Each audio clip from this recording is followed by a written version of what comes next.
Hey guys. This is part 3 of What If Naruto Was the Shadow Monarch. Hit like and subscribe if you like this one. Let's start.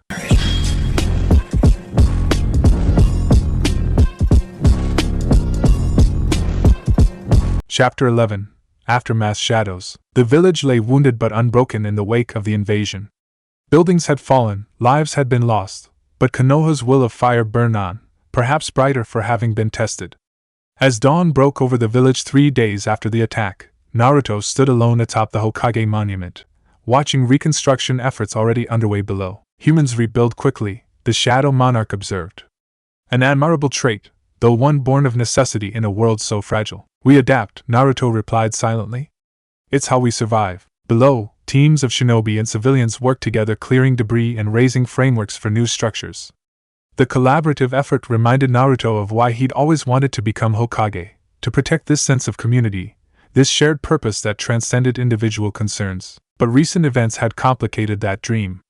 The third Hokage had survived his battle with Orochimaru, but at great cost, his chakra network severely damaged by using a forbidden sealing technique that had nearly killed them both. The old man lay in a specialized medical facility now, conscious but weakened to the point where retirement was inevitable. And then there were the Sand siblings, particularly Temari, whose status remained in diplomatic limbo. They had switched sides during the invasion, providing critical intelligence and assistance, but were still technically foreign ninja from a village that had betrayed its alliance with Konoha. You think of the Wind User, the Shadow Monarch noted, not a question but an observation. I'm concerned about what happens to her and her brothers, Naruto admitted. They saved lives during the invasion, but politics isn't always fair. Politics rarely aligns with true power, the entity replied. Those who rule often do so through artifice rather than strength. The true monarch understands that authority flows from capability, not appointment. The sentiment reminded Naruto uncomfortably of conversations he'd had with the Shadow Monarch about his ultimate role.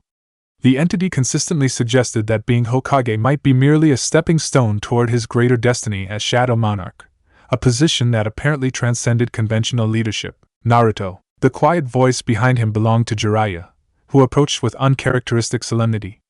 In the days since the invasion, the Sannin had been coordinating intelligence operations, tracking Orochimaru's retreat and assessing the damage to Konoha's security. Pervy sage, Naruto acknowledged, turning to face his mentor. Any news? Jiraiya's expression was grave. The council has made decisions regarding the Sand siblings. I thought you should hear it from me first. A knot formed in Naruto's stomach. What's happening to them? Officially, they're being recognized as political refugees rather than enemy combatants. Their actions during the invasion, particularly Temari's advance warning, have been deemed sufficient to grant them provisional asylum. Relief washed through Naruto. That's good news, right? So why do you look like someone died? Jiraiya sighed, gazing out over the village. Because asylum comes with conditions. Gaara's status as a jinchuriki makes him a security concern. The council wants to place a Konoha seal over his existing one, a safeguard against Shikaku's influence, they say, but also a way to control him, Naruto realized, anger stirring within him. To turn him into Konoha's weapon instead of Tsunade's. Exactly, Jiraiya confirmed. And Temari and Kankuro would be placed under surveillance, their movements restricted until they prove their loyalty. That's not asylum, Naruto growled. That's just another kind of prison. Politics, Jiraiya reminded him. The village was attacked. The council needs to show strength and control. Naruto turned away, shadows darkening around his feet in response to his emotions. Have you told them yet? About these conditions? That's happening this morning. I wanted to prepare you, because I suspect Temari will seek you out afterward. Jiraiya placed a hand on Naruto's shoulder. Don't do anything rash, kid. This situation is delicate. After Jiraiya departed, Naruto remained on the monument, his thoughts turbulent.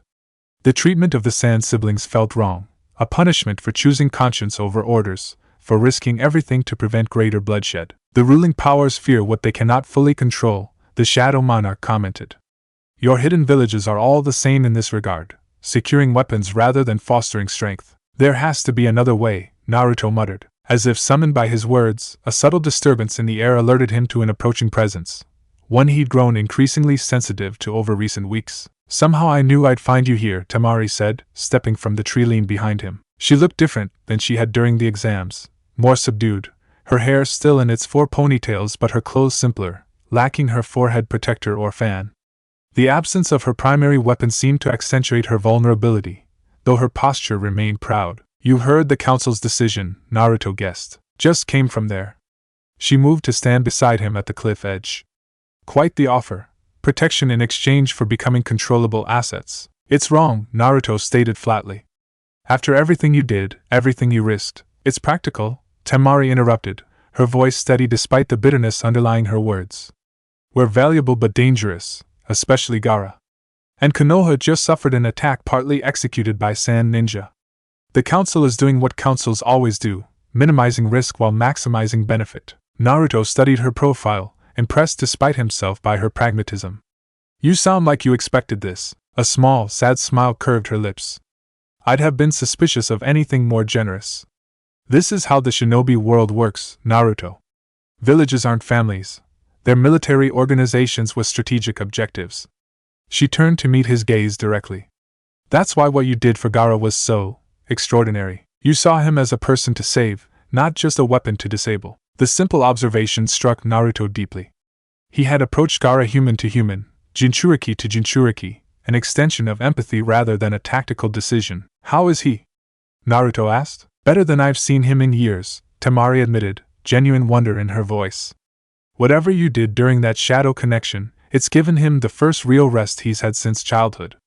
Shikaku's influence is diminished, still present, but muffled. The connection was an extraction, Naruto explained, feeling the need to clarify after their previous conversations about his shadow abilities.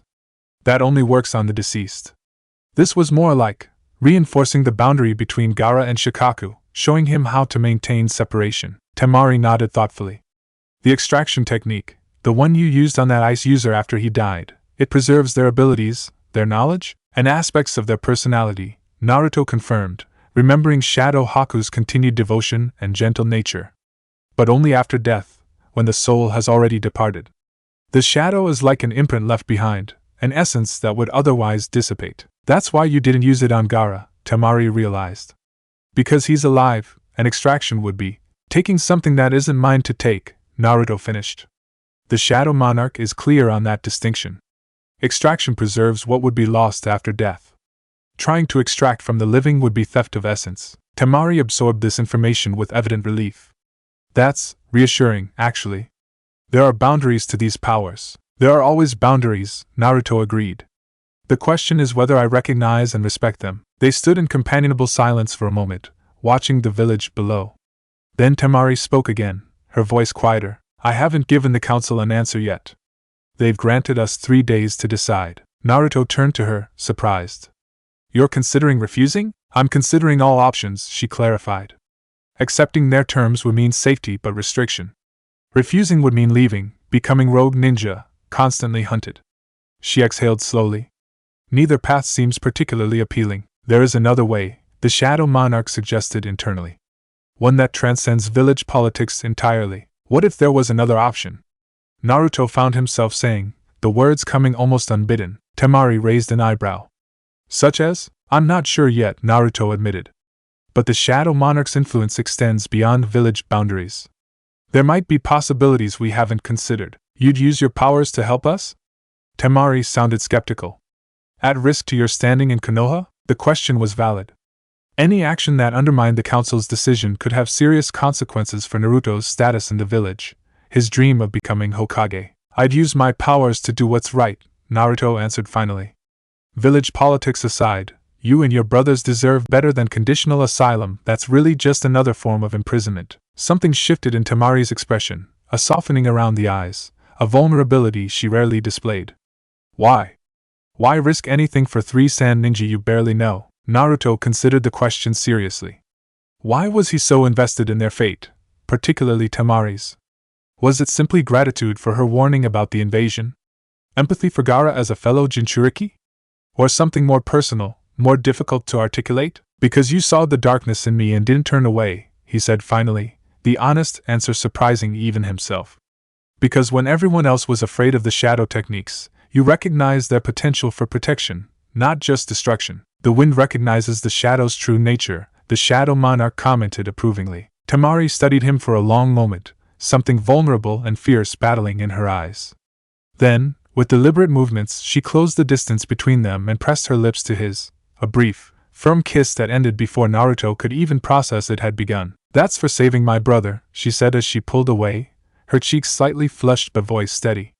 "And for seeing possibilities where others see only problems." Naruto stood momentarily stunned, warmth spreading through him that had nothing to do with chakra or shadow energy. He began, but Temari raised a hand to stop him. 3 days, she reminded him. "If you find another option, I'll listen. Until then." She gestured at the village below. "You have responsibilities here, and I need to check on my brothers." As she turned to leave, Naruto called after her, "Temari." She paused, looking back over her shoulder. "Whatever happens, I'm glad you warned us about the invasion. Not just for Konoha's sake, but because it meant meeting you." A small, genuine smile curved her lips. "Careful, Shadow Boy. Talking like that might make me think you're worth the trouble you're inevitably going to cause." With that, she disappeared back into the tree-line, leaving Naruto with the lingering impression of her lips against his and a new determination to find a solution to the Sand siblings' predicament. "The bond solidifies," the Shadow Monarch observed. "The wind aligns with Shadow more firmly with each encounter." Getting awfully poetic about a mere kiss, the Nine-Tails grumbled, speaking up for the first time that morning. Humans and their mating rituals. Ignoring the fox's cynicism, Naruto focused on the Shadow Monarch's earlier suggestion. "You said there might be another way, beyond village politics." "What did you mean?" "The Shadow Monarch's authority exists in parallel to human political structures," the entity explained. "While you aren't yet fully ascended to the throne, you can still access certain protections for those you claim as your own." "Claim as my own?" Naruto repeated, disliking the possessive phrasing. "They're people, not objects to be claimed." "Per choice of words," the Shadow Monarch acknowledged. "Perhaps recognize as under your protection would be more acceptable. The point remains, there are ways to shield the desert siblings from both Konoha's control and Tsunade's retribution." "How?" "The Shadow Oath, a binding pact that places them under your direct protection as Shadow Monarch's successor. It creates a connection similar to but distinct from extraction, offering a measure of your power and protection in exchange for loyalty." Naruto frowned. "That sounds like just another form of control." "The distinction lies in consent and reciprocity," the entity clarified. "The oath cannot be forced, it must be freely accepted. And unlike political asylum with conditions, the oath's terms are negotiated between the parties directly, not imposed from above." The concept was intriguing but raised new questions. Would such an oath interfere with their free will? Change them in any way? "It would not alter their essential nature," the Shadow Monarch assured him. "It creates a bond of mutual obligation and protection, not servitude. Think of it as a contract between equals rather than subjugation." "And what would I be obligating myself to?" "To shield them from those who would control or harm them, to provide sanctuary when needed, to value their counsel and contribution. In return, they would pledge loyalty not to Konoha, but to you personally, to stand with the Shadow Monarch when called upon." The arrangement sounded suspiciously like creating his own private faction, shinobi loyal to him rather than any village. The political implications were potentially explosive. "This sounds dangerous," Naruto observed. "For everyone involved. All power is dangerous," the Shadow Monarch replied simply. "The question is whether it serves worthy purposes." Before Naruto could consider further, a messenger hawk circled overhead, then descended toward him, an official summons from the Hokage's office. With the third still recovering, that meant the council wanted to see him. "Perfect timing," Naruto muttered, extending his arm for the hawk to land. As he suspected, the message requested his immediate presence regarding matters pertaining to the Sand defectors and your involvement with them. "They fear your influence," the Shadow Monarch noted. As well they should. In the Hokage's office, Naruto found himself facing the village elders, Koharu and Hamura, along with Danzo Shimura, the leader of Root and a figure Naruto had been warned about by both the Hokage and Jiraiya. "Uzumaki," Danzo greeted him, his single visible eye studying Naruto with unsettling intensity. "We understand you've developed a particular interest in the Sand Ninja, especially the female." The deliberately provocative phrasing irritated Naruto, but he kept his expression neutral. "I've developed an interest in ensuring that allies who risked everything to warn us about an invasion are treated fairly." "Allies?" Koharu repeated, her tone sharp. "They are shinobi of an enemy village that attacked Konoha. That they switched sides during the conflict speaks to their opportunism, not their loyalty." "Temari warned us days before the invasion," Naruto countered, struggling to keep his voice level. "She provided critical intelligence at great personal risk." "That's not opportunism, it's courage." "Regardless," Hamura interjected, their status must be formalized in a way that protects Konoha's interests. The conditions offered are more than generous given the circumstances. Naruto took a deep breath, centering himself as Jiraiya had taught him. With respect, the conditions amount to making Gaara a controlled weapon and keeping his siblings under surveillance indefinitely. How is that asylum? You overstep, Uzumaki, Danzo said coldly. These are matters of village security, not personal sentiment. Your connection to the female sand ninja has clouded your judgment. Her name is Temari, Naruto replied, shadows subtly darkening around his feet as his irritation grew. And my judgment is perfectly clear. I understand the need for security, but treating allies like prisoners isn't security. It's short-sightedness. The temperature in the room seemed to drop several degrees as Danzo leaned forward, his bandaged eye somehow more ominous than his visible one. Be careful, boy. Your unusual abilities do not place you above the village's authority structure. His chakra signature is unusual, the Shadow Monarch observed suddenly. There is something hidden beneath those bandages, something that does not belong to him originally. The comment distracted Naruto momentarily. What could the entity mean? What was Danzo hiding? I don't consider myself above anything, Naruto responded finally.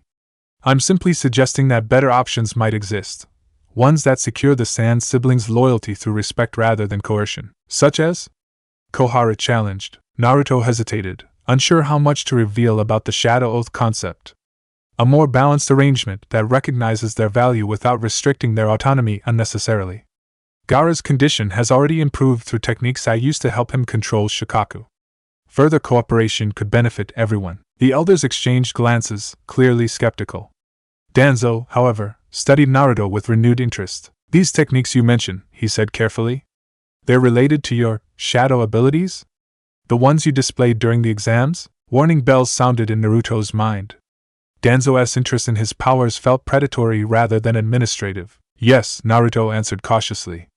I was able to help Gaara strengthen the boundary between himself and Shikaku, giving him better control. Fascinating, Danzo murmured. Such abilities could have broader applications for jinchuriki management throughout the shinobi world. The phrasing, jinchuriki management, made Naruto's skin crawl. It reduced people like himself and Gaara to weapons requiring management rather than humans deserving support. This one sees power only as a tool for domination, the Shadow Monarch noted with distaste. A perspective fundamentally incompatible with true monarchy, which exists to preserve balance. The Sand siblings have 3 days to consider the council's offer, Hamura stated, bringing the conversation back to its original purpose. During that time, you will maintain distance from them. Your personal involvement complicates an already delicate diplomatic situation. With all due respect, Naruto began, but Kohara cut him off. This is not a request, Uzumaki. It is an order from the acting leadership of Konoha in the Hokage's absence. Naruto fell silent, recognizing the futility of further argument in this forum. I understand, he said finally, though his tone made it clear he did not agree. Good, Danzo said, a thin smile that didn't reach his eye crossing his face. You are dismissed. As Naruto left the Hokage tower, frustration burned within him. The council's position seemed immovable, motivated by control rather than wisdom. And the order to stay away from the Sand siblings, particularly Temari, felt punitive rather than practical. They fear what they cannot control, the Shadow Monarch observed. Both the Sand siblings and you yourself. I've never given them reason to fear me, Naruto objected. Haven't you? The entity countered. Your shadow abilities represent power outside their established systems. Power they neither granted nor can easily restrict. That alone makes you dangerous in their eyes. The assessment was uncomfortably accurate. Since the emergence of his shadow powers, Naruto had sensed a shift in how village leadership viewed him, not just as the Ninetales jinchuriki, but as an unpredictable new variable in Konoha's power structure. As he walked through the village, deep in thought, Naruto became aware of a presence trailing him, not hostile, but deliberately concealed. Without breaking stride, he turned down a narrow alley, then abruptly merged with the shadows along the wall, a technique he'd been developing for quick escapes. From within the shadow, he watched as his pursuer entered the alley, a Route ANBU operative, masked and cloaked in standard gear but bearing the subtle chakra signature Naruto had come to associate with Danzo's forces. Target lost, the operative murmured into a communication device. Proceeding to secondary observation point. After the ANBU departed, Naruto emerged from the shadows, troubled by this development. He was being monitored, likely on Danzo's orders, which meant his movements would be tracked, his interactions with others potentially reported back to the council. The news titans, the Shadow Monarch commented. They seek to constrain your influence while determining the extent of your powers. This complicated the situation with the Sand siblings considerably. If Naruto was being watched, any attempt to meet with Temari would be detected, potentially resulting in consequences for both of them. I need to talk to Jiraiya, Naruto decided, heading toward the hot springs where the Sannin was likely researching for his next book. Sure enough, he found his mentor peering through a small hole in the fence surrounding the women's bath, giggling occasionally as he scribbled notes. Pervy Sage, Naruto called, deliberately loud enough to disrupt the Sannin's concentration. We need to talk. Jiraiya jumped, whirling around with an expression of exaggerated innocence that quickly morphed into irritation. Brat. You're ruining valuable research. You can be a pervert later, Naruto replied impatiently. This is important. Recognizing the seriousness in his student's tone, Jiraiya sighed and tucked away his notebook. What happened with the council? Naruto quickly explained the meeting, including the order to stay away from the Sand siblings and his subsequent discovery of route surveillance. Not surprising, Jiraiya grimaced. Danzo has always been interested in power he can control or neutralize. Your shadow abilities represent something unknown, a wild card he can't account for. What about the Sand siblings? The council's terms for asylum are practically imprisonment. Jiraiya's expression turned grave. The terms are harsh, but not unexpected given the circumstances. Sand violated a long-standing peace treaty. There are consequences for that, regardless of individual actions during the conflict. So you agree with the council? Naruto demanded, disappointment evident in his voice. I understand their position, Jiraiya corrected. That doesn't mean I agree with every aspect of it. But Naruto, you need to consider the bigger picture. The relationship between hidden villages is complex, political, military, economic factors all intertwined. I'm thinking of the bigger picture, Naruto insisted. Treating allies like prisoners creates resentment, not loyalty. The Sand siblings could be valuable to Konoha if treated with respect rather than suspicion. Jiraiya studied him thoughtfully. This passion goes beyond political considerations, doesn't it? Particularly regarding the kunoichi, Temari. Naruto felt heat rise to his cheeks but didn't deny it. She risked everything to warn us. She chose what was right over what was ordered. And she understands aspects of me that most people fear. The shadow powers, Jiraiya guessed. Not just that.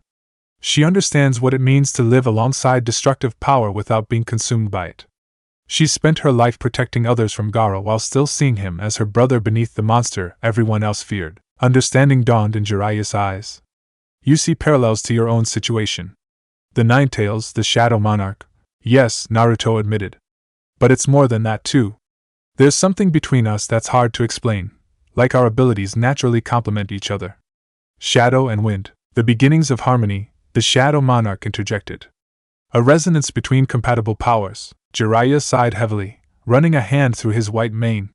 Kid, I understand the attraction. Believe me, I know all about being drawn to strong, complicated women. But pursuing this connection right now is politically dangerous for both of you, so I'm just supposed to do nothing? Watch as the council essentially imprisons them under the guise of asylum. I didn't say that, Jiraiya corrected. I said pursuing a personal connection is dangerous right now. The political situation could still be addressed through proper channels. What channels? The Hokage is incapacitated, and the council has already made its decision. Jiraiya's expression turned sly. The current council, yes. But leadership in Konoha is about to change.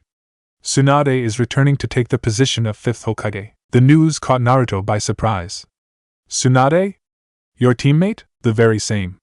One of the legendary Sannin, the greatest medical ninja in the world, and granddaughter of the first Hokage. Jiraiya's chest puffed with pride. And I've convinced her to return and take up the hat. When? She arrives in 3 days. Jiraiya winked. Coincidentally, the same deadline the council gave the Sand siblings to decide on their asylum terms. Hope flickered in Naruto. And she might revisit those terms? Offer something more reasonable? Tsunade has never been one to simply accept the status quo, Jiraiya confirmed. Especially decisions made by the council in her absence. I can't promise she'll change the terms, but she'll certainly give the situation a fresh assessment. It wasn't a guaranteed solution, but it offered a legitimate path forward, one that wouldn't require defying the council directly or implementing the Shadow Monarch's mysterious oath. Alright, Naruto decided. I'll wait for Tsunade's arrival before doing anything drastic.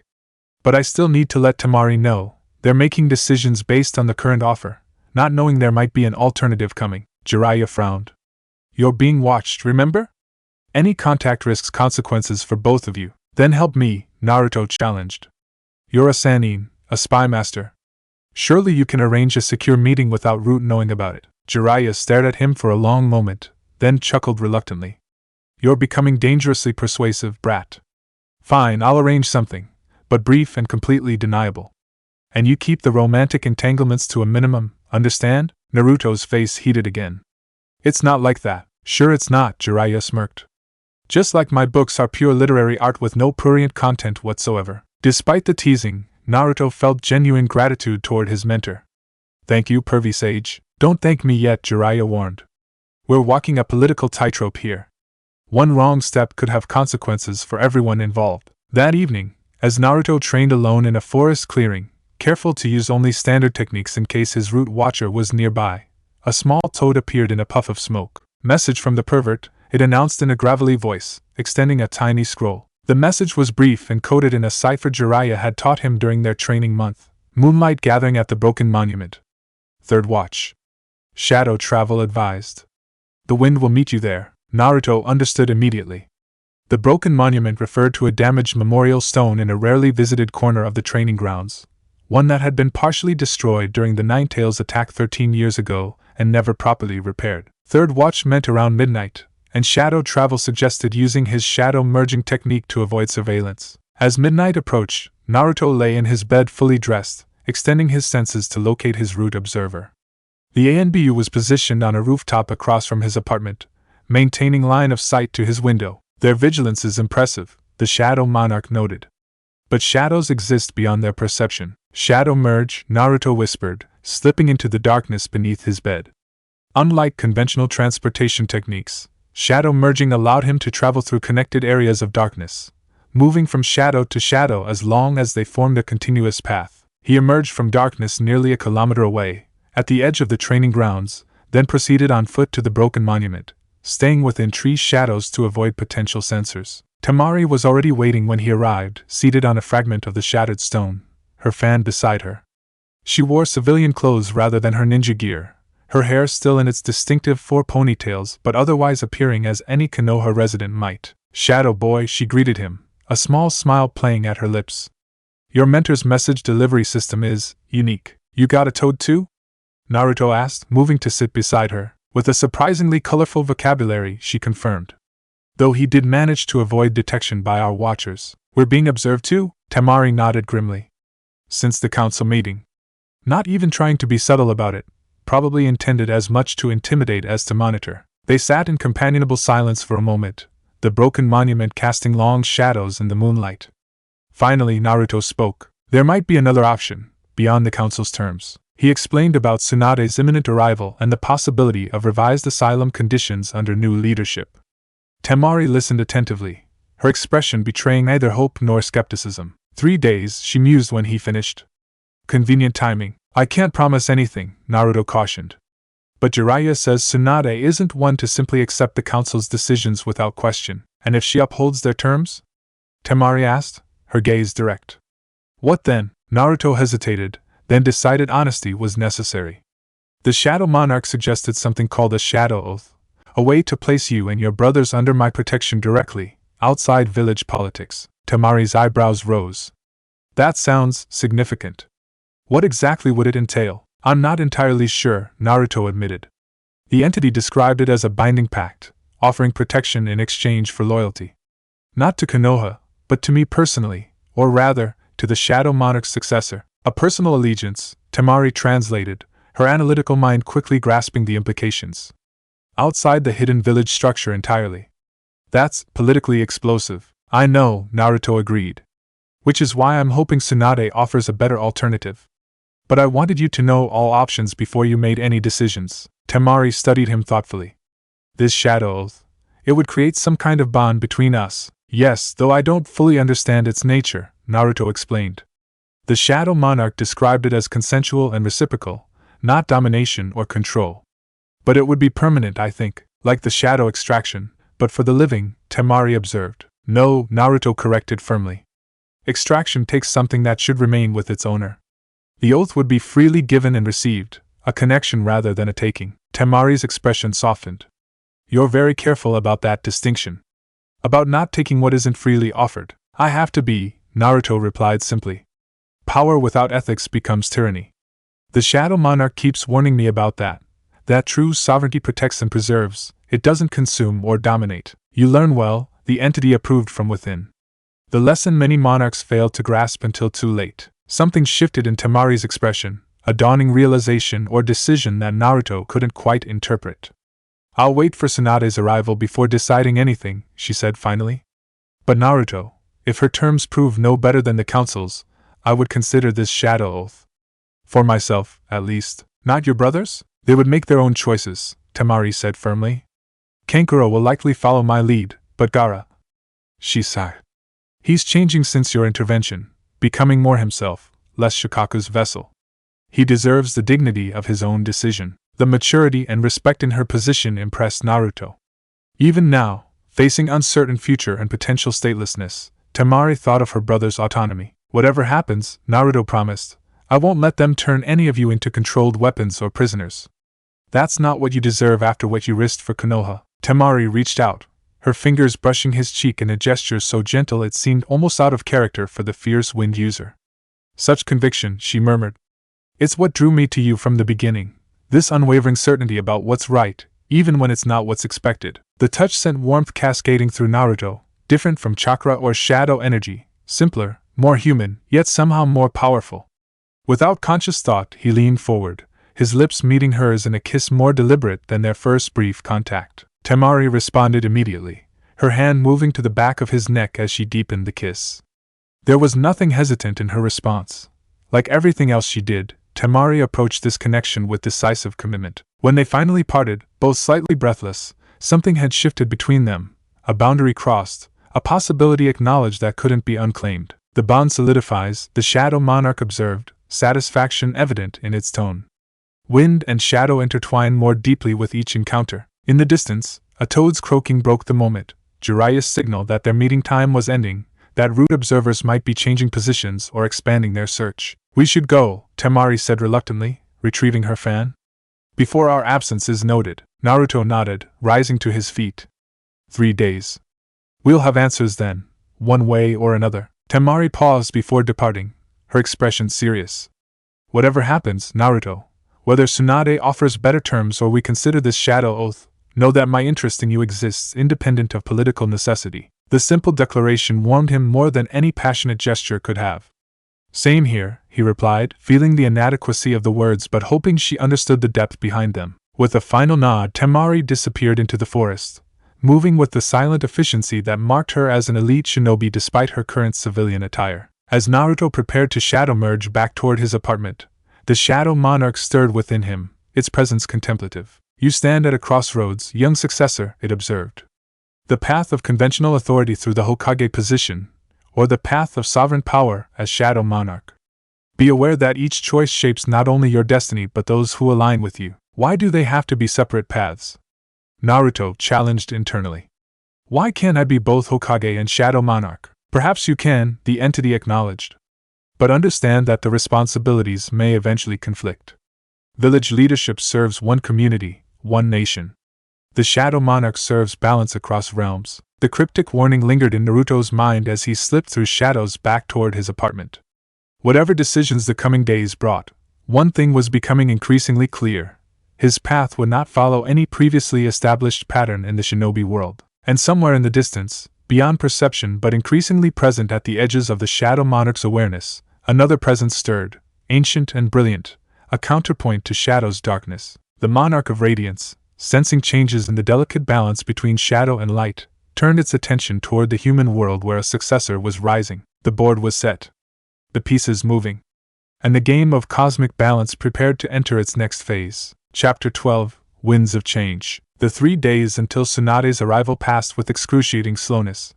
Naruto maintained a careful routine, aware of route surveillance but determined not to give them reason for increased scrutiny. He trained with his team, helped with village reconstruction, and avoided any obvious contact with the Sand siblings, all while shadows gathered at the edges of his perception, whispering of changes to come. On the morning of the 3rd day, a palpable shift in the village's energy announced the arrival of the legendary medical ninja.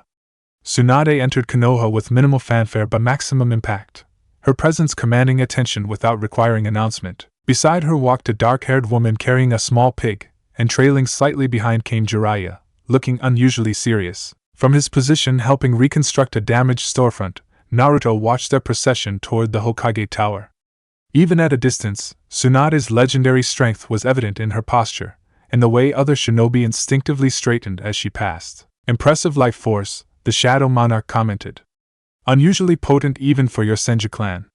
She carries death's touch yet defies it simultaneously. Interesting contradiction. Naruto wasn't entirely sure what the entity meant, but he felt it too, something distinctive about Tsunade's presence that transcended mere physical power or reputation. Hours later, as the sun began its descent, a messenger found Naruto at Ichiraku Ramen, where he had stopped for a late lunch. Uzumaki Naruto, the Chunin stated formally. Lady Tsunade requests your presence immediately. Naruto exchanged glances with Tsuchi, who nodded encouragingly. The fifth Hokage already wants to see you. That's gotta be good news, or I'm in trouble already, Naruto muttered, though he couldn't imagine what for. He'd been scrupulously careful since the council's warning. In the Hokage's office, Naruto found a scene he hadn't expected. Tsunade sat behind the desk, looking remarkably at home despite having occupied the position for mere hours. But it was the others in the room that surprised him. Temari and her brother stood to one side, while Jiraiya leaned casually against the wall near the window. "Ah, there you are," Tsunade greeted him, amber eyes assessing him with clinical precision. "Naruto Uzumaki. I've heard quite a lot about you from my irresponsible former teammate." Jiraiya grinned unrepentantly. "Only the impressive parts, I assure you." Tsunade's skeptical sound suggested she doubted that claim. "I've called you here because we're discussing the status of the Sand siblings, and your name keeps arising in those discussions." Naruto glanced at Temari, whose expression remained carefully neutral, though something in her eyes suggested cautious optimism. "I've been reviewing the council's proposed terms for their asylum," Tsunade continued, tapping a folder on her desk. "Frankly, I find them unnecessarily restrictive and short-sighted." Relief washed through Naruto, though he tried not to show it too obviously. "What will happen to them, then?" "That's what we're determining now," Tsunade replied. "I believe we need a more nuanced approach that acknowledges both Konoha's security concerns and the significant risk these three took in warning us about the invasion." She turned to the Sand siblings directly. "I'm prepared to offer modified terms. You would be granted provisional citizenship rather than mere asylum, with gradually decreasing surveillance over a 6-month period rather than indefinite monitoring. Gaara would work with Jiraiya on seal improvements, cooperative efforts to better contain Shikaku, not forcible application of a control seal." It was a substantial improvement over the council's terms, recognizing the siblings' value without treating them as prisoners or weapons. Naruto felt hope rising, especially as he noted Kankuro's evident relief and even Gaara's slight relaxation of posture. Temari, however, remained thoughtful. "And our status as shinobi? Initially, you would be restricted to D and C rank missions within Fire Country borders," Tsunade explained. "After the probationary period, assuming no incidents, those restrictions would lift gradually. You would report directly to me rather than through the standard mission assignment system." "And our village allegiance?" Temari pressed. "Suna will consider us missing Nin, possibly traitors. Formally, you would be registered as political refugees granted Konoha protection," Tsunade said. "Not full transfer of allegiance, which would require Kazekage approval, but a recognized intermediate status that provides legal protection against Hunter Nin operations." It was, Naruto had to admit, a diplomatic threading of the needle, offering genuine protection and opportunity while navigating the complex inter-village politics. "Why the change from the council's terms?" Temari asked directly, her tactical mind clearly assessing motivations as much as conditions. Tsunade smiled slightly, appreciating the direct question. "Several reasons. First, the three of you represent valuable assets that Konoha would be foolish to alienate through heavy-handed restrictions. Second, your actions during the invasion demonstrate a moral compass that I personally respect. And third," here she glanced at Naruto, "I've been informed of certain unusual abilities that suggest cooperation will be more productive than coercion." This last point clearly referenced Naruto's shadow techniques and their effect on Gaara's condition, an acknowledgement that forcing control seals on the red-haired jinchuriki might be unnecessary given alternatives. "Before you decide," Tsunade continued, "I should note that I've overridden the council's directive limiting contact between you and Konoha shinobi, specifically Naruto.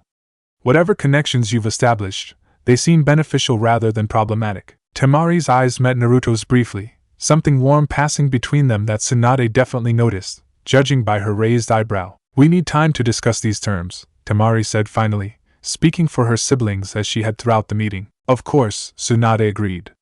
I can give you until tomorrow morning. But I should mention that while these terms represent my position, the council remains dissatisfied. Their influence, while not decisive, could complicate matters if you delay too long. The implicit message was clear. Tsunade was offering a window of opportunity that might not remain open indefinitely. Thank you, Lady Hokage, Temari said formally, bowing slightly.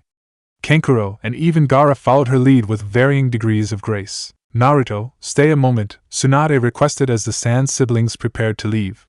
There are matters specific to you we should discuss. After the others departed, Jiraiya throwing Naruto an encouraging wink as he followed them out, Tsunade studied the young shinobi with renewed intensity. So, she began, you're the one housing both the Nine Tails and this Shadow Monarch entity Jiraiya has been bending my ear about. Naruto shifted uncomfortably.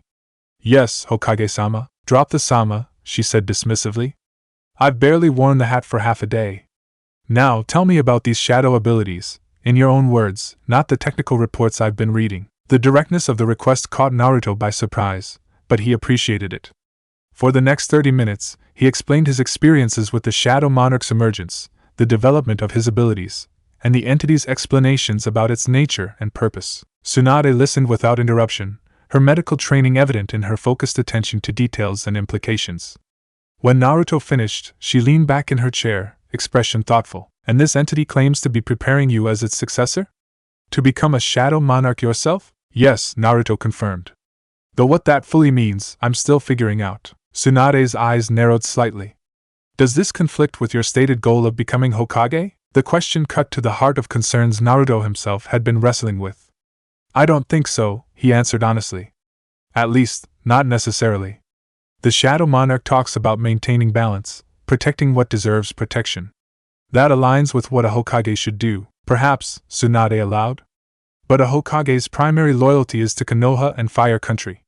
This entity seems to operate on a scale beyond national boundaries. She perceives the potential conflict clearly, the Shadow Monarch noted approvingly. Sharp-minded, this one. I'm still Naruto Uzumaki of the Hidden Leaf, Naruto stated firmly. Whatever else I might become, that identity remains core to who I am. Tsunade studied him for a long moment, then nodded as if coming to a decision. I believe you. But others may not be so easily convinced, particularly as your abilities continue to develop in ways outside conventional shinobi frameworks. Like Danzo and the Council, Naruto guessed. Precisely.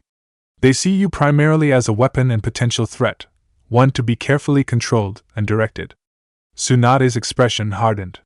I disagree with that assessment, but their concern isn't entirely unfounded. Power like yours, both the Nine Tails and these shadow abilities, represents significant potential for both protection and destruction. I understand, Naruto said quietly. I've been careful with how and when I use the shadow techniques. Yes, Jiraiya mentioned that. He also mentioned something called a shadow oath that you were considering as an alternative for the Sand siblings if my terms proved inadequate. Naruto stiffened in surprise. He hadn't expected Jiraiya to share that information with Tsunade. Don't look so alarmed, she said with a hint of amusement. Jiraiya and I have few secrets between us, despite appearances. He thought I should know all options being considered. The shadow oath was just a possibility, Naruto explained cautiously. A way to protect them if Konoha's terms were too restrictive. By binding them directly to you rather than to the village, Tsunade completed the thought. Creating personal allegiance outside the hidden village structure. Put so bluntly, the political implications sounded even more problematic than Naruto had initially recognized. I wouldn't have done it without exhausting other options first, he assured her. I believe that, Tsunade said, surprising him. But the fact that such an option exists at all is significant.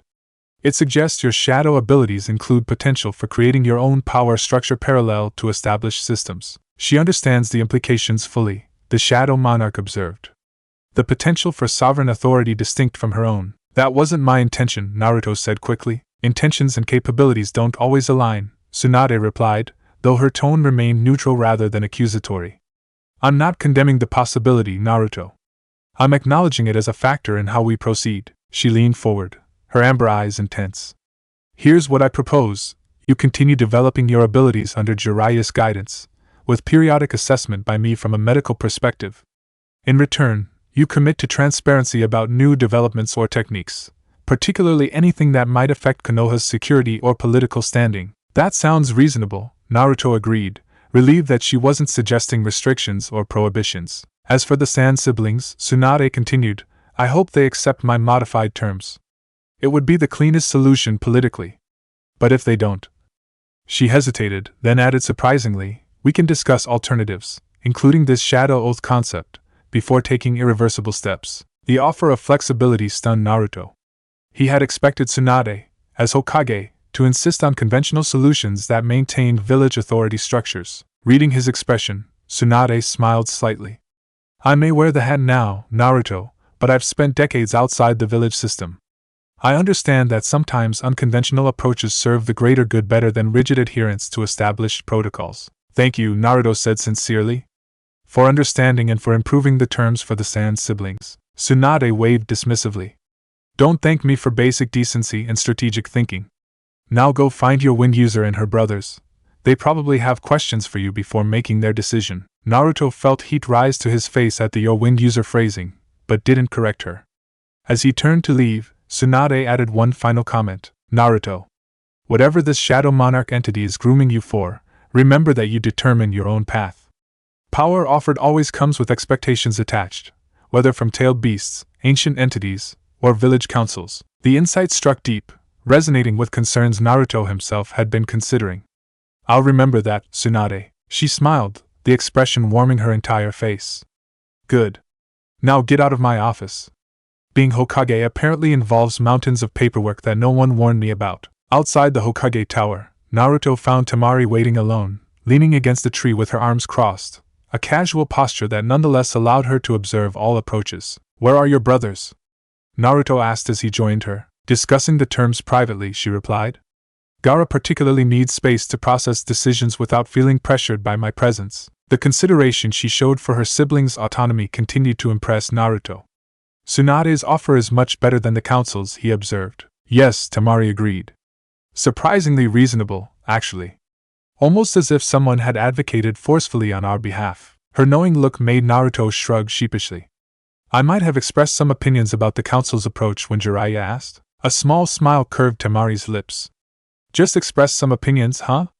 Not threaten to implement mysterious shadow pacts if they didn't improve the terms? I never threatened anything, Naruto protested, then admitted, but Jiraiya apparently told Tsunade about the shadow oath possibility. And how did she react to that? Surprisingly well, Naruto said, still somewhat bemused by the conversation. She acknowledged it as an option, though she obviously prefers her official terms. Temari's eyebrows rose. That's unexpectedly pragmatic for a Kage. Most would consider even the suggestion of alternate loyalty structures as borderline treasonous. Tsunade isn't a typical Kage, Naruto replied. She spent years outside the village system before returning to take the position. They began walking together through the village, maintaining a casual distance that might appear merely professional to observers. The evening was settling in, painting Konoha in warm golden light that softened the remaining damage from the invasion. So, Naruto ventured after a comfortable silence, what are you thinking about Tsunade's offer? Temari considered the question seriously. It's generous by inter-village standards. The graduated surveillance, the pathway to fuller integration, the protection from Hunter-nin, all significant improvements. But? Naruto prompted, sensing hesitation beneath her analysis. But it still places us under Konoha's authority structure permanently, she said quietly. We become assets of the Leaf, with all the obligations that entails, including potentially fighting against former comrades if tensions with Sand escalate again. It was a legitimate concern. While Temari had chosen to warn Konoha about the invasion, that didn't necessarily mean she wanted to become a weapon against her birth village. You still feel loyalty to Suna, Naruto observed, not as accusation but as understanding. Not to its leadership or policies, Temari clarified. But to its people, to the shinobi I trained alongside. Yes, there are connections that don't simply vanish because I made one choice for the greater good. They had reached a small park, largely empty as villagers prepared evening meals or continued reconstruction work. Taking advantage of the privacy, they sat on a bench partially concealed by flowering shrubs. What would you want, ideally? Naruto asked. If politics and practicalities weren't factors? Temari laughed softly. What a luxury that would be, choices without consequences. She sobered, considering the question seriously. Ideally, I'd want autonomy with protection. The freedom to determine my own missions and priorities while having somewhere safe to return to. I'd want Gaara to receive the help he needs without being turned into another village's weapon. I'd want Kankuro to be able to develop his puppet techniques without constant suspicion about his intentions. And for yourself? Naruto pressed gently. Something vulnerable flickered in Temari's expression before she controlled it. For myself, I'd want connection without subjugation. The chance to explore whatever this is between us without village politics constantly hovering over every interaction. The simple honesty of her answer touched Naruto deeply. Despite her pragmatic exterior, Temari harbored the same fundamental desires most people did: autonomy, safety, meaningful connection. The wind user's wisdom exceeds her years, the Shadow Monarch observed. She recognizes that true freedom requires both independence and protection, the paradox at the heart of all meaningful sovereignty. The Shadow Oath, Naruto said carefully, might actually provide something closer to what you're describing than even Tsunade's improved terms. Temari turned to face him directly. Explain. From what the Shadow Monarch has told me, the oath creates a bond of mutual obligation and protection, not subservience. You wouldn't become part of Konoha's hierarchy. You'd be connected to me directly, with the protection that entails, but maintaining your own autonomy in most matters. And what would you ask in return for such protection? Temari questioned, her analytical mind probing for the arrangement's true cost. Loyalty, Naruto answered honestly. Not blind obedience, but a commitment to stand with me when needed, to provide counsel and support. The Shadow Monarch described it as an alliance between equals rather than subordination. Equals? Temari raised a skeptical eyebrow. When one party is becoming some kind of shadow sovereign with apparently cosmic significance? Naruto smiled slightly at her dry assessment. Fair point. Maybe not equals in power, but equals in respect and consideration. Your voice would matter, your counsel would be valued precisely because you maintain your own perspective. And what does this oath involve, practically speaking? A ceremony? Blood offering? Cryptic shadow magic? The slightly teasing tone made Naruto realize he actually didn't know the specifics. I'm not entirely sure, he admitted. The Shadow Monarch explained the concept but not the implementation details. The oath requires physical contact and mutual verbal commitment, the entity supplied helpfully. A small shadow transference occurs, not extraction, but connection. The recipient gains certain protections and abilities related to shadow manipulation, while the monarch gains awareness of their general condition and location. Naruto relayed this information to Temari, who listened with growing interest. Shadow manipulation abilities? She repeated. I would gain shadow techniques, apparently some limited ones, Naruto confirmed. Though I don't know exactly what. The abilities manifest differently based on the recipient's natural affinities, the Shadow Monarch explained. For a wind user like the Desert Daughter, likely shadow wind hybrid techniques, darkness that moves with and through air currents. The possibility clearly intrigued Temari. And this awareness of condition and location, how specific is it? Would you be able to track my movements continuously? No, Naruto assured her after consulting the entity. Just general well-being and approximate location, especially if you were in danger. Not constant surveillance. Temari fell silent, processing the information. After a long moment, she spoke again, her voice quieter. And if I took this oath, but my brothers chose Tsunade's offer instead? Would that create divided loyalties? I don't think so, Naruto said carefully. The oath wouldn't prevent you from caring for or protecting your brothers. If anything, it would give you additional resources to help them if needed. As the conversation lapsed into thoughtful silence, Naruto noticed the sky had darkened further, stars beginning to appear above Konoha. They would need to return soon, Temari to discuss options with her brothers, Naruto to prepare for whatever decision they might make. I should go, Temari said, as if reading his thoughts. Gaara and Kankuro will be waiting. What will you tell them? Naruto asked. The truth, she replied simply.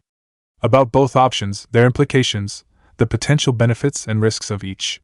They deserve complete information before deciding. As they rose to leave, Temari hesitated, then turned to face Naruto fully. Whatever choice I make, whatever choice they make, I want you to know something. What's that? My interest in you, in your shadow abilities, in this connection between us. It wasn't just political expediency or tactical advantage. From the moment I saw you use shadows to protect your teammates rather than simply destroy your enemies, something resonated. Something I'd been searching for without realizing it. The confession, delivered with Temari's characteristic directness, warmed Naruto in ways that had nothing to do with chakra or power. I felt it too, he admitted. Like wind and shadow were meant to interact, to strengthen each other. I still don't fully understand it, but I know it's real. Before either could say more, a subtle shift in the shadows nearby alerted Naruto to approaching figures, not hostile, but definitely purposeful. We have company, he murmured. Temari nodded, having sensed it too. With smooth efficiency, she stepped back to a more appropriate distance just as Shizen, Tsunade's assistant, emerged from around a hedge. There you are, she said, slightly breathless. Lady Tsunade sent me to find you both. There's been a development regarding Sand Village. What kind of development? Temari asked sharply, instantly alert. A diplomatic envoy has arrived at the village gates, Shizen explained. Led by someone named Baki. They're requesting an audience with the Hokage and specifically, with you and your brothers. Temari's expression tightened. Baki was, our Jonin instructor. If he's leading an official envoy, it means Sand is making a formal overture, Naruto completed the thought. Probably about your status. This complicates things, Temari muttered, her tactical mind already reassessing options and scenarios. Lady Tsunade has agreed to receive them in the morning, Shizen continued. She wanted you informed immediately so you could prepare. Thank you, Temari said formally. Please tell the Hokage we'll be ready to attend. After Shizen departed, Temari turned back to Naruto, her expression conflicted. An official Sand envoy changes the calculation. If they're offering terms of their own, it could be a trap, Naruto pointed out. A way to get you back to Sand for punishment rather than genuine negotiation. Possible, but unlikely with Baki leading the delegation. He was more than our instructor. He was one of the few who treated Gaara as a person rather than just a weapon. Temari's brow furrowed in thought. This might actually present a third option we hadn't considered. The implication was clear. Beyond Tsunade's offer or the Shadow Oath, there might now be a path that allowed some reconciliation with their home village. Whatever they're offering, Naruto said carefully, just remember that you have choices now. You're negotiating from a position of options, not desperation. Temari's expression softened momentarily. Because of you, she acknowledged. You've given us alternatives when we had none. As they parted ways, Temari to meet her brothers and prepare for the morning's diplomatic encounter, Naruto to inform Tsunade of their conversation, the Shadow Monarch stirred thoughtfully within him. Events accelerate toward a confluence, it observed. The arrival of Sand's envoy is not coincidental but catalyzed by shifts in the greater balance. What do you mean?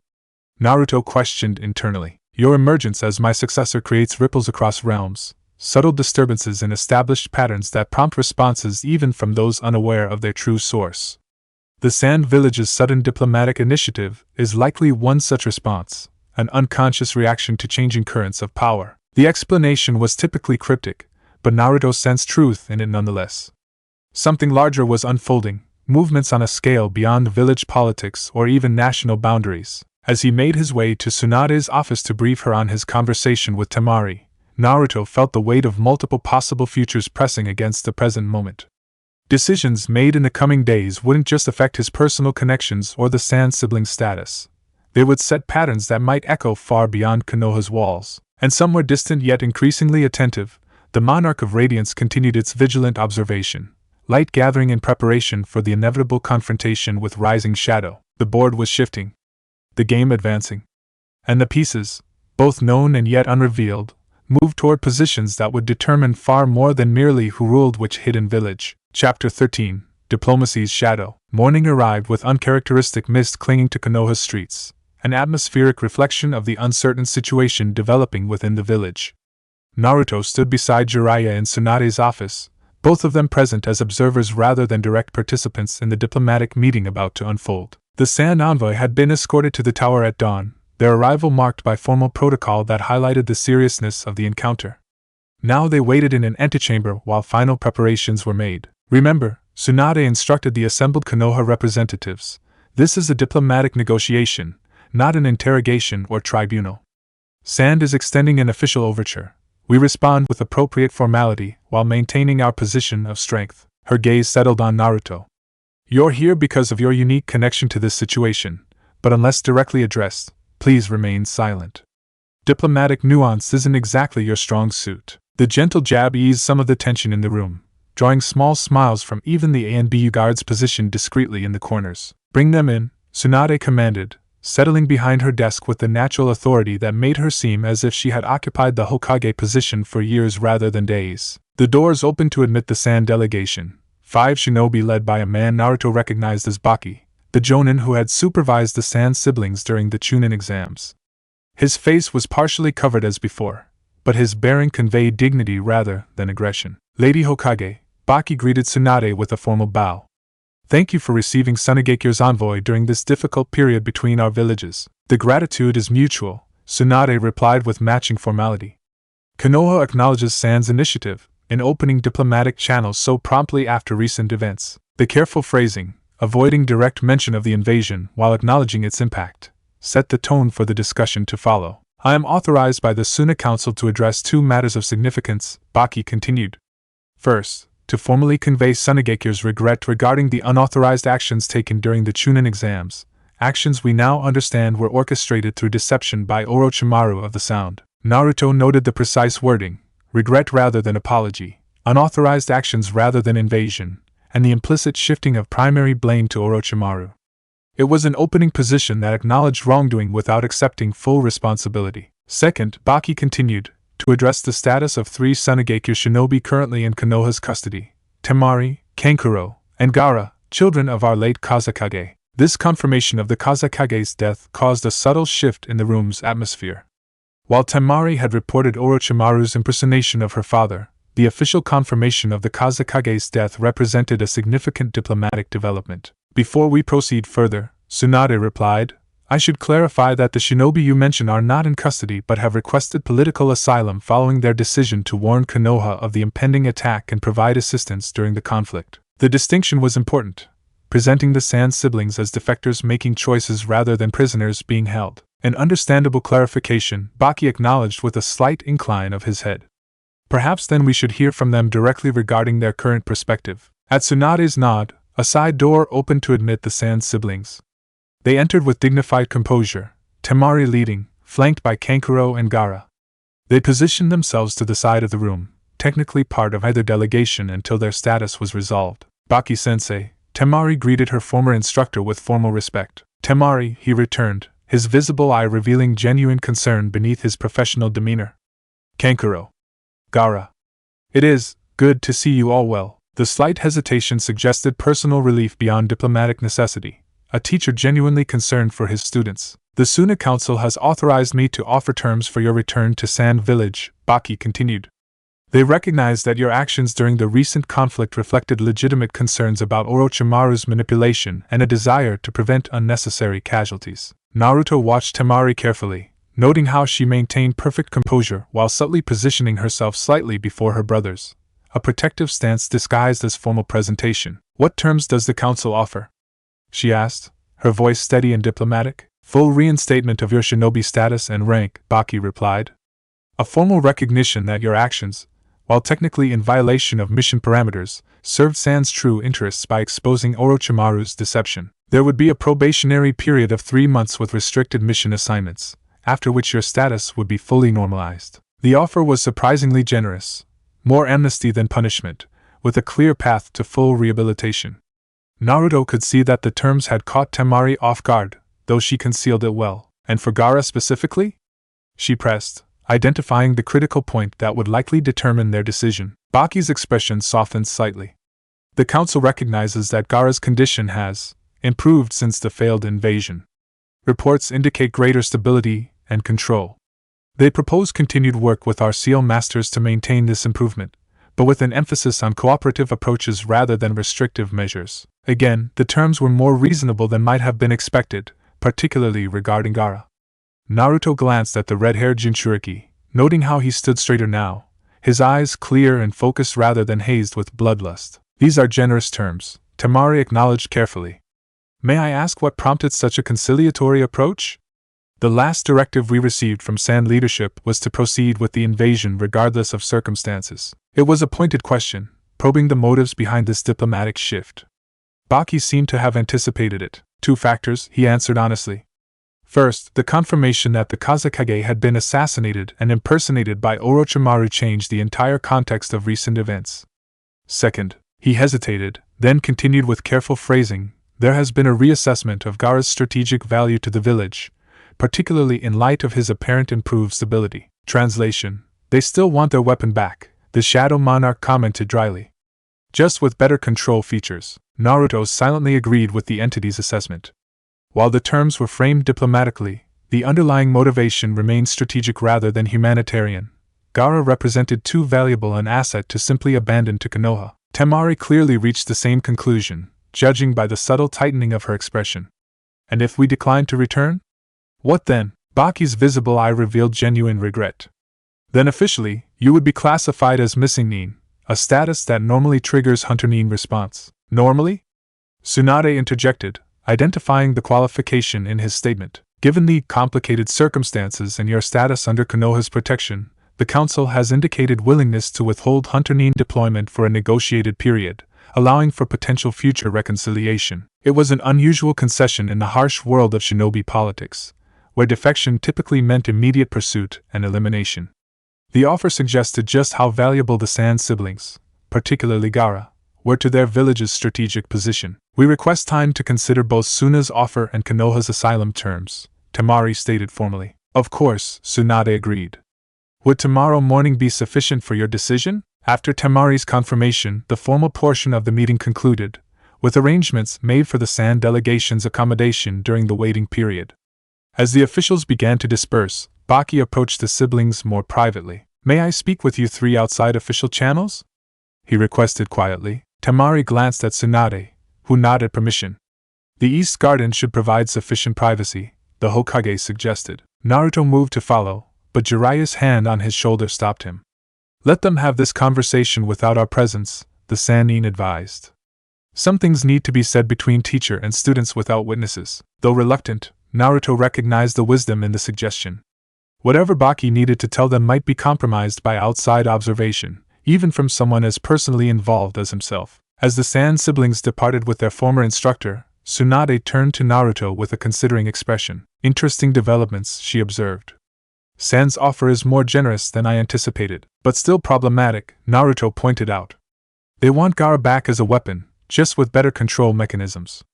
And they'd still be under suspicion in their own village for a long time, regardless of the formal reinstatement. Tsunade nodded, impressed by his political assessment.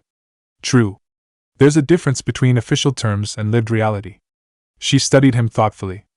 You're concerned about them.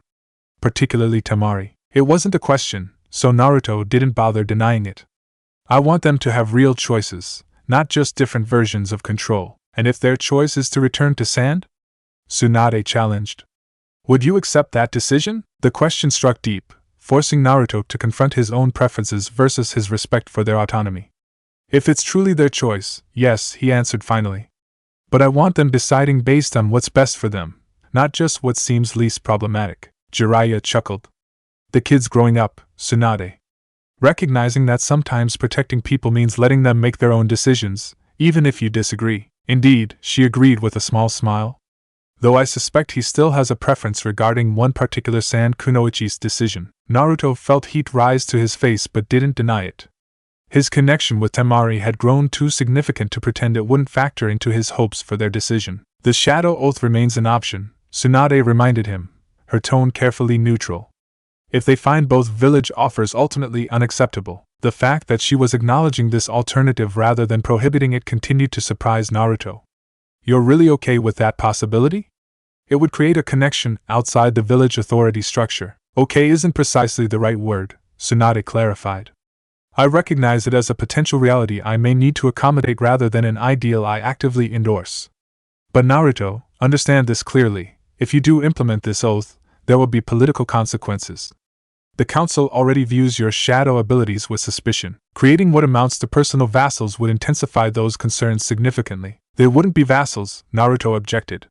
The oath is about mutual obligation and protection, not servitude. The distinction may be clear to you, Tsunade replied, but to outside observers, particularly those already inclined to view your powers with suspicion, it will appear as the formation of a personal power base outside village control. The assessment was uncomfortably accurate. No matter how Naruto understood the oath internally, its external perception would inevitably be colored by political concerns and power dynamics. Just be certain, Tsunade advised, that whatever path is chosen, you're prepared for the consequences, not just for yourself, but for those connected to you. Before Naruto could respond, a subtle pulse of shadow energy at the edge of his awareness drew his attention. Something was approaching Konoha, something significant enough to register on his increasingly sensitive shadow perception. Interesting, the Shadow Monarch commented. Multiple presences with unusual chakra signatures entering the outer detection perimeter. Not immediately hostile, but carrying potential. Something's coming, Naruto said abruptly, turning toward the window. From the northwest. Multiple chakra signatures, powerful but concealed. Jiraiya straightened immediately, all traces of casual demeanor vanishing. How many? What type? I'm not sure, Naruto admitted, focusing on the shadow sensations. 4, maybe 5 distinct presences. They're suppressing their chakra, but there's something odd about their energy patterns. Tsunade signaled to an ANBU operative, who appeared instantly beside her desk. Deploy a reconnaissance team to the northwest quadrant. We may have incoming unknowns approximately. She glanced at Naruto. 8 kilometers out, moving slowly but deliberately toward the village, he supplied, the information flowing through his shadow sense with surprising precision. As the ANBU disappeared to carry out the order, Tsunade fixed Naruto with an evaluative stare. This is a new development in your abilities. Long-range chakra sensing through shadows? It's been developing gradually, Naruto explained. I can sense distinctive energy patterns through connected shadow networks, especially when they disrupt the natural flow of darkness. Useful, Jiraiya commented. Though concerning if it's activating now. Your shadow sense usually responds most strongly to significant threats or power concentrations. Before they could discuss further, the ANBU returned with alarming speed. Lady Hokage, confirmed sighting. 4 individuals wearing black cloaks with red cloud patterns, accompanied by what appears to be a 5th person in restraints. They've made no attempt to conceal their approach beyond basic chakra suppression. Akatsuki, Jiraiya identified immediately, his expression hardening. Here now? That's unexpected and deeply concerning. Akatsuki? Naruto repeated, the name vaguely familiar from Jiraiya's intelligence briefings. An organization of S-rank missing nin, Tsunade explained tersely. With a particular interest in jinchuriki. Their appearance now, so soon after the invasion and regime change, cannot be coincidental. The shifts in balance accelerate, the Shadow Monarch observed. First sans diplomatic initiative, now these power gatherers appearing. Events converge around your emergence, young successor. The entity's comment suggested these developments weren't random but somehow connected to Naruto's evolving status as Shadow Monarch successor. Before he could question this further, Tsunade was issuing rapid orders. Full alert, defensive posture only. No engagement without direct authorization. I want identification on all 4 operatives immediately. Jiraiya, your intelligence on current Akatsuki membership? As the Sannin briefed Tsunade on known Akatsuki members and their capabilities, Naruto's thoughts turned immediately to the Sand siblings, particularly vulnerable given their ambiguous political status. The Sand siblings, he said urgently. If Akatsuki is targeting jinchuriki, Gaara could be at risk. Agreed, Tsunade nodded sharply. Locate them immediately and bring them to secure positions within the tower. Until we understand Akatsuki's purpose here, all potential targets remain under direct protection. Naruto didn't wait for further instruction, merging immediately with the shadows and flowing through the darkness toward the East Garden where the Sand siblings were meeting with Baki. The shadow travel technique had become increasingly efficient with practice, allowing him to move substantial distances without emerging from darkness. He arrived at the garden's edge to find a scene of unexpected intimacy. Baki kneeling before the siblings, his head bowed in what appeared to be a gesture of profound respect or apology. Failed you as an instructor and guardian, the Jonin was saying, his voice thick with emotion rarely displayed by Sand shinobi. I knew what was happening but did not intervene decisively enough. For that, I can only ask forgiveness while promising to support whatever path you choose now. Temari's expression reflected surprise and a complex mixture of emotions. Baki-sensei, you did what was possible within the constraints of your position. None of us blame you for father's actions or the council's decisions. Nevertheless, the Jonin replied, raising his head, my loyalty to you 3 transcends my duty to Sand, though I never expected to have to choose between them. Know that whatever you decide, return to Sand, remain in Konoha, or seek some third path, I will support your choice however I can. It was a profound declaration from a shinobi of Baki's generation and position, an acknowledgement that personal loyalty could sometimes outweigh village allegiance. Naruto hesitated to interrupt such a moment, but knew the Akatsuki threat demanded immediate action. He emerged partially from shadow, making his presence known respectfully rather than suddenly appearing in their midst. "I apologize for the interruption," he said as the four sand shinobi turned toward him. "There's a security situation developing. Tsunade has requested you return to the tower immediately for your safety." Temari's eyes narrowed, instantly alert to the underlying urgency in his tone. "What kind of security situation?" "Akatsuki," Naruto replied simply, knowing the name would convey sufficient gravity to those familiar with shinobi intelligence. Baki straightened immediately, his posture shifting to combat readiness. "Confirmed sighting? 4 members approaching the village openly, plus what appears to be a prisoner. Given their known interest in jinchuriki." Naruto left the implication clear, his gaze shifting meaningfully to Gaara. The red-haired sand ninja remained outwardly calm, though something in his eyes sharpened. "They seek the tailed beasts," he stated rather than asked. "According to Jiraiya's intelligence, yes," Naruto confirmed. "Which puts both of us potentially at risk. Both of you should return to the tower immediately," Baki stated, his voice resuming its authoritative tone. "I'll coordinate with the Leaf's defensive preparations." If Akatsuki is making an open approach rather than a covert infiltration, their intentions may be more complex than simple capture. The assessment made tactical sense. An organization of S-rank criminals wouldn't simply walk up to a hidden village to snatch a jinchuriki unless they had either overwhelming power or a more nuanced objective. Shadow travel would be fastest, Naruto suggested, extending his awareness to the darkness surrounding them. "I can transport all 3 of you directly to the Hokage's office." Temari and Kankuro looked skeptical, but Gaara stepped forward immediately. "I trust Uzumaki's ability," he stated simply, a profound declaration from someone who traditionally trusted no one. With their agreement, Naruto expanded the shadow beneath them, enveloping all 4 of them in darkness that flowed through Konoha's network of shadows back toward the Hokage Tower. The technique required significantly more chakra when transporting multiple people, but the Shadow Monarch's energy supplemented his own, making the journey possible. They emerged from darkness directly in Tsunade's office, where the Hokage was coordinating defensive preparations with a team of jonin. "Good, you're back," she acknowledged briskly. "Situation update. The Akatsuki group has halted approximately 1 kilometer from the main gate. They've made no hostile movements, but have clearly positioned themselves to be noticed. Current identified members include Itachi Uchiha and Kisame Hashigaki. The other 2 remain unconfirmed but are suspected to be Sasori of the Red Sand and his partner." The mention of Sasori caused Kankuro to stiffen in surprise. The legendary puppet master from Sand was apparently now an Akatsuki member, a detail that seemed to genuinely shock him. "Their prisoner?" Temari asked, her tactical mind focusing on the unknown variable. "Unclear," Tsunade replied. "Appears to be restrained but not severely injured.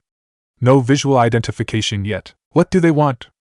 Naruto asked the central question. "They've requested a parley," Tsunade said, her tone indicating how unusual this was. "Specifically with village leadership," and her gaze shifted between Naruto and Gaara, both jinchuriki currently in Konoha. The request was unprecedented. Akatsuki, known for capturing jinchuriki through force, was now requesting a formal meeting with their potential targets. "Curious," the Shadow Monarch commented. "Their approach suggests recognition of changed circumstances. They sense the shifting balance, even if they don't fully understand its source." "It's obviously a trap," Jiraiya stated flatly. "But the question is, what kind? They can't seriously expect us to deliver 2 jinchuriki to them for capture, which suggests they want something else," Tsunade concluded.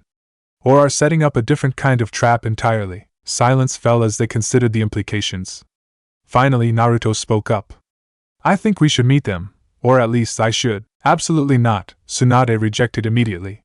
"Exposing yourself to direct Akatsuki contact is exactly what they want, but under controlled circumstances," Naruto countered. "Not at the village gate, but at a location of our choosing. With sufficient protection and contingency plans. Why would we risk it at all?"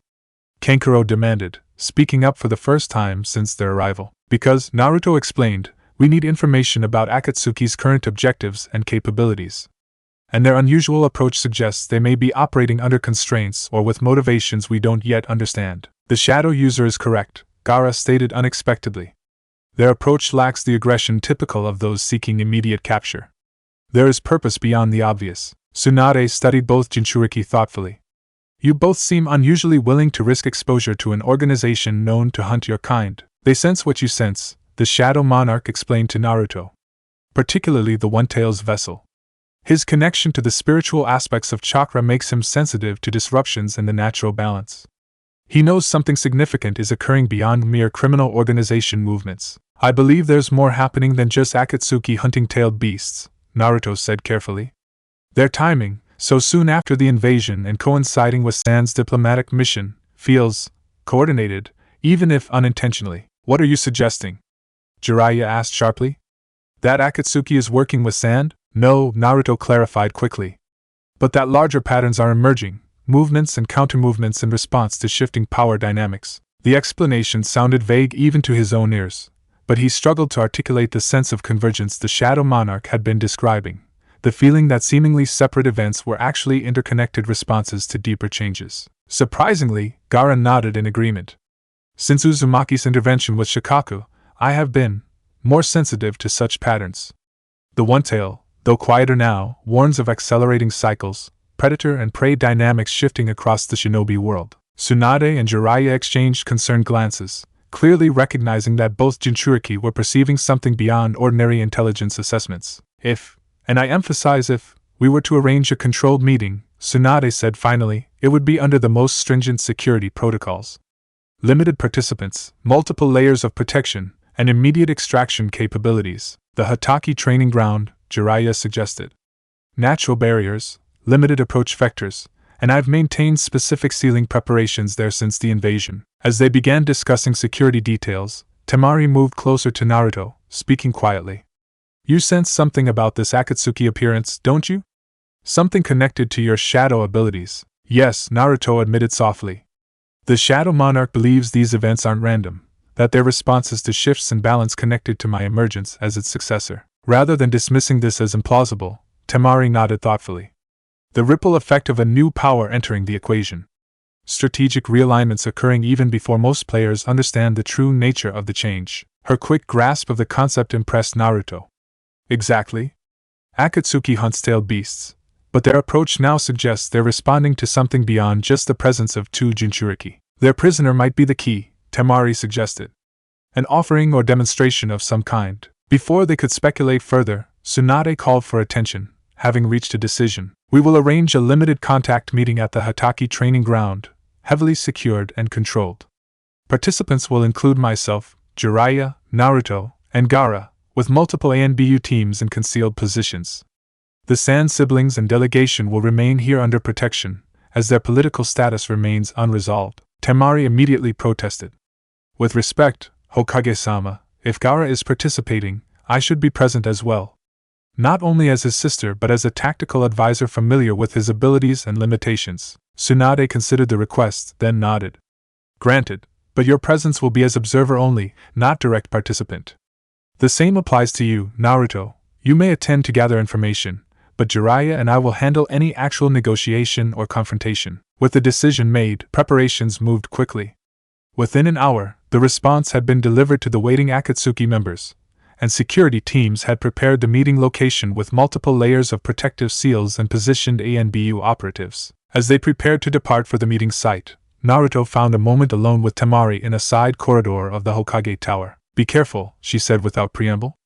S-rank criminals don't request parleys unless they believe it serves their interests decisively. I know, Naruto acknowledged. But something about this feels important. Like a piece of a larger puzzle we need to understand. Temari stepped closer, her expression unusually vulnerable. Just don't take unnecessary risks.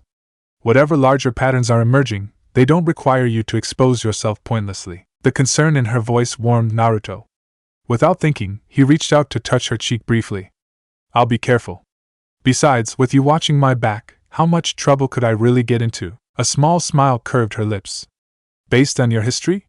Significant trouble, Shadow Boy. Her expression sobered. But seriously, trust your instincts about these Akatsuki members, but don't let curiosity override caution. I won't, he promised.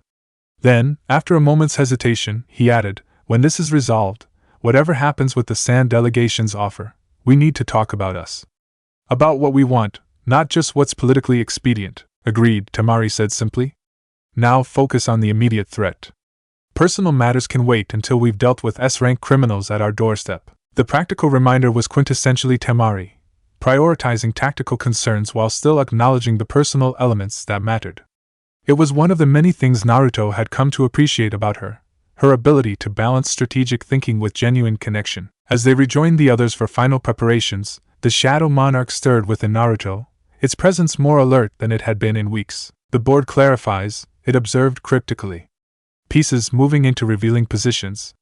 Be attentive, young successor. What you learned today may illuminate much about the challenges to come. With that enigmatic warning echoing in his mind, Naruto followed Tsunade and Jiraiya toward what might be either a dangerous trap or a critical turning point in his understanding of the forces gathering around his emerging power. Either way, the shadow game was accelerating, and pieces previously hidden were about to reveal their true positions.